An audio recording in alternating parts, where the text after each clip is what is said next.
हम व्यक्तित्व के बारे में बात कर रहे थे। इससे पहले मैंने एक वीडियो में बताया था कि इंसान के व्यक्तित्व से क्या मतलब है और यह भी कि कभी-कभी व्यक्तित्व खुद एक समस्या के रूप में सामने आ सकता है या बीमारी के रूप में भी आ सकता है। मैंने यह भी बताया था और ऑब्सेसिव कंपल्सिव पर्सनैलिटी डिसऑर्डर के बारे में भी बात की थी। तो किसी इंसान का व्यक्तित्व कैसा होगा, यह किस तरह के अलग-अलग निर्धारक होते हैं, असल में इंसान का व्यक्तित्व कैसे तय होता है, यह मैं पहले थोड़ा बता दूं। उसके बाद आज मैं एक और खास व्यक्तित्व के बारे में बात करूंगा। जब कोई इंसान जन्म लेता है तो उसमें उसके माता पिता से कुछ विशेषताएं आती हैं। यह व्यक्तित्व का एक घटक है। हाँ, इसे हम अक्सर टेम्परामेंट भी कहते हैं।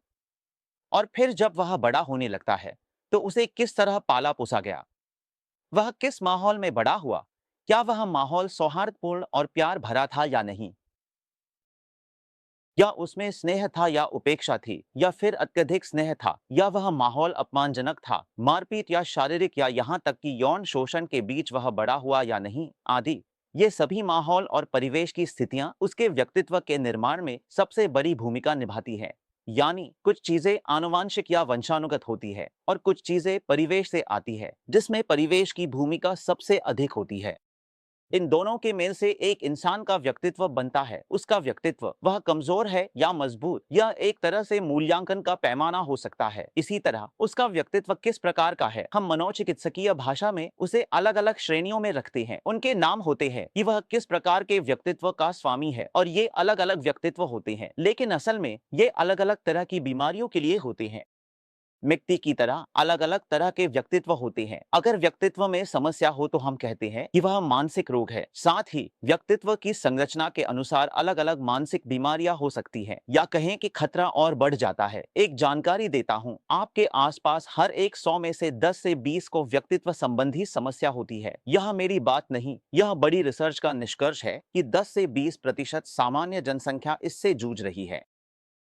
डिसऑर्डर, और जिन लोगों को मानसिक रोग है उनमें से भी देखा गया है कि 50% लोगों को व्यक्तित्व संबंधी समस्या होती है। अगर हम अच्छी तरह से इतिहास ले या गहराई से पूछताछ करें, अब आज जिस व्यक्तित्व के बारे में मैं बात करने जा रहा हूं वह है डिपेंडेंट पर्सनालिटी डिसऑर्डर, यानी निर्भरशील व्यक्तित्व। अगर इसे हिंदी में कहें तो यह कैसा व्यक्तित्व है। ऐसे व्यक्तित्व वाले लोग क्या करते हैं जानते हैं? ये लोग हमेशा अपना काम खुद करने के बजाय कोशिश करते हैं कि काश कोई और मेरे लिए कर देता तो मुझे बहुत अच्छा लगता। ये लोग दूसरों पर निर्भर रहना पसंद करते हैं, अपनी जिम्मेदारी से बचना पसंद करते हैं, या खुद जिम्मेदारी लेना नहीं चाहते हमेशा। क्योंकि जिम्मेदारी ऐसा नहीं है कि वह काम कर नहीं सकते, असल में उनसे काम करवाना संभव है। लेकिन उनकी चिंता यह है कि अगर उन्होंने काम लिया तो शायद वे उसे ठीक से पूरा नहीं कर पाएंगे।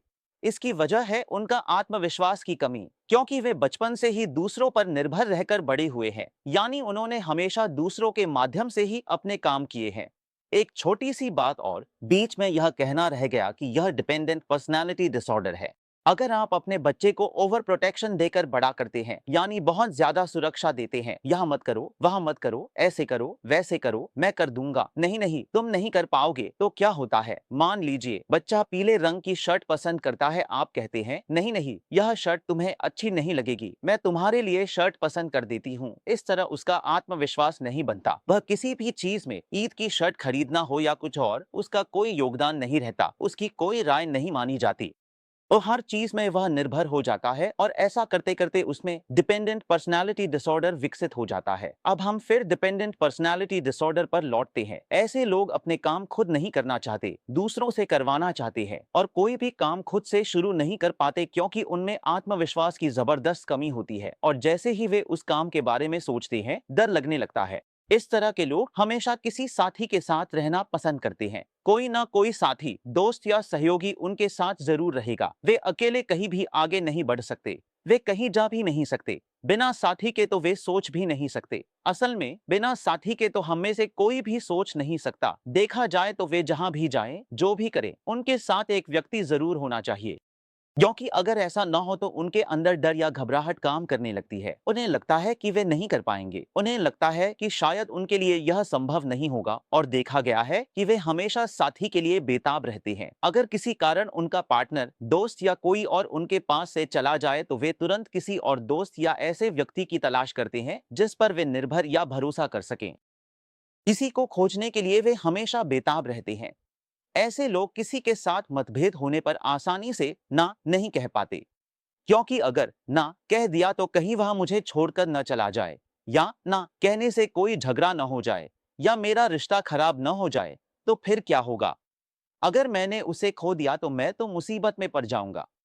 क्योंकि ऐसे लोग बिना साथी, बिना इंसान, बिना सपोर्ट के रह ही नहीं सकते। ये लोग अपने प्रियजनों के बिना बिल्कुल नहीं रह सकते, बिल्कुल भी नहीं रह सकते। ये हमेशा अपने परिवार के लोगों के साथ ज्यादा से ज्यादा रहना पसंद करते हैं। कई बार ये थोड़ा घर के अंदर ही सीमित रह सकते हैं। ऐसे लोगों को अक्सर देखा जाता है कि वे अपने काम करने में हमेशा एक तरह की झिझक महसूस करते हैं और बिना दूसरों की सलाह, गाइडेंस या सपोर्ट के कुछ भी नहीं कर पाते। वे कभी भी कोई काम पूरा नहीं कर पाते। यही है डिपेंडेंट पर्सनालिटी डिसऑर्डर। और इस तरह के पर्सनालिटी डिसऑर्डर से जो लोग पीड़ित होते हैं, उनमें से ज्यादातर के बचपन के इतिहास में देखा गया है कि उनकी परवरिश के तरीके में खामियां थी। जिस तरह से वे बड़े हुए हैं वह एक कारण हो सकता है या फिर कुछ बाहरी कारण भी हो सकते हैं। ये कुछ बातें हैं जो डिपेंडेंट पर्सनालिटी डिसऑर्डर की विशेषताएं हैं। तो इसका इलाज क्या है? इसका इलाज वही है कि पर्सनालिटी डिसऑर्डर का मतलब, मुख्य इलाज यह है कि अगर केवल पर्सनालिटी डिसऑर्डर हो तो इसका मुख्य इलाज काउंसलिंग या साइकोथेरेपी है। हर पर्सनालिटी डिसऑर्डर के लिए अलग अलग साइकोथेरेपी होती है। लेकिन समस्या कहाँ आती है जानते हैं? पर्सनालिटी डिसऑर्डर के साथ कभी कभी कुछ अतिरिक्त मानसिक बीमारियां भी जुड़ जाती है। जैसे किसी के साथ एंग्जाइटी हो सकती है, किसी के साथ सेक्सुअल प्रॉब्लम हो सकती है, या किसी के साथ डिप्रेशन भी हो सकता है, किसी के साथ पैनिक हो सकता है। इनमें से ज्यादातर मामलों में देखा गया है कि जो लोग डिपेंडेंट होते हैं उनमें डिप्रेशन या एंग्जाइटी ज्यादा होती है। ऐसे में पहले उन समस्याओं का इलाज करना पड़ता है। अगर किसी को बहुत बेचैनी या टेंशन है तो उसे सीधे काउंसलिंग देने से वह सुनना या समझना नहीं चाहेगा। मतलब एक कान से सुनेगा, दूसरे से निकाल देगा, ऐसी स्थिति हो जाती है। इसलिए पहले उन समस्याओं का इलाज करना पड़ता है, फिर हम उसके व्यक्तित्व की बनावट यानी उस जगह पर काम करते हैं और वहां धीरे धीरे काउंसलिंग करते हैं। मैंने देखा है कई मरीज मेरे पास आते हैं, सर आप जो कह रहे थे क्या वे काउंसलिंग लेने की स्थिति में है या नहीं, मुझे जांचना पड़ता है। वे इतने बेचैन और उदास होते हैं कि ध्यान से बात भी नहीं सुन सकते और उनमें धैर्य भी नहीं होता। इसलिए इन चीजों को पहले ठीक करना जरूरी है। इसके बाद बात आती है काउंसलिंग की। और काउंसलिंग का मतलब कोई जादू की छड़ी नहीं है कि मैंने कुछ कहा और तुरंत आपकी सारी समस्याएं ठीक हो गई। काउंसलिंग का मतलब यह नहीं है जैसे मैं आपको बीमारी के बारे में बता रहा हूँ वह भी काउंसलिंग है। जिंदगी में क्या बदलना है यह भी काउंसलिंग का हिस्सा है। अगर परिवार में टकराव है तो उस समस्या का समाधान करना, जरूरत हो तो परिवार के सदस्यों को बुलाना, इलाज में शामिल करना, यह भी काउंसलिंग का हिस्सा है। ये बातें काउंसलिंग में आती है। भविष्य में मेरी इच्छा है कि मैं इस पर अलग अलग वीडियो बनाऊं ताकि आपको समझा सकूं कि काउंसलिंग क्या है। यही मैं थोड़ा समझाने की कोशिश करूंगा। अभी मैंने डिपेंडेंट पर्सनालिटी डिसऑर्डर के बारे में बताया। देखेंगे कि आपके आसपास बहुत से लोगों में यह मिलता जुलता है। कई बार हमें खुद में भी यह नजर आता है। जब ऐसा होता है तो सबसे पहले जागरूकता आती है कि हाँ, मेरे अंदर भी यह समस्या है। पहले तो समझ में नहीं आता था, लेकिन बहुत लोग ऐसे मेरे पास आते हैं और फिर उनकी जिंदगी की दिशा ही बदल जाती है। यही मेरी सफलता है। मैं बचपन से ही एक मनोचिकित्सक बनना चाहता था और जब मैं मनोचिकित्सक बन गया तो मेरी सोच थी मैं इस मानसिक रोग या मनोरोग के बारे में जितना हो सके बदलाव लाने की कोशिश करूंगा, क्योंकि इसके बारे में ज्यादातर लोग जानते ही नहीं है। यह कितना दर्द देता है। यह जिन लोगों को होता है वे भी अगर मदद मांगे तो कई बार उन्हें मदद नहीं मिलती। इसी विषय पर मैं काम करने की कोशिश कर रहा हूँ। सभी लोग खुश रहें। मेरे लिए और आप सभी के लिए ढेर सारी दुआएं। सभी लोग बहुत सावधानी से रहें और बहुत अच्छे रहें।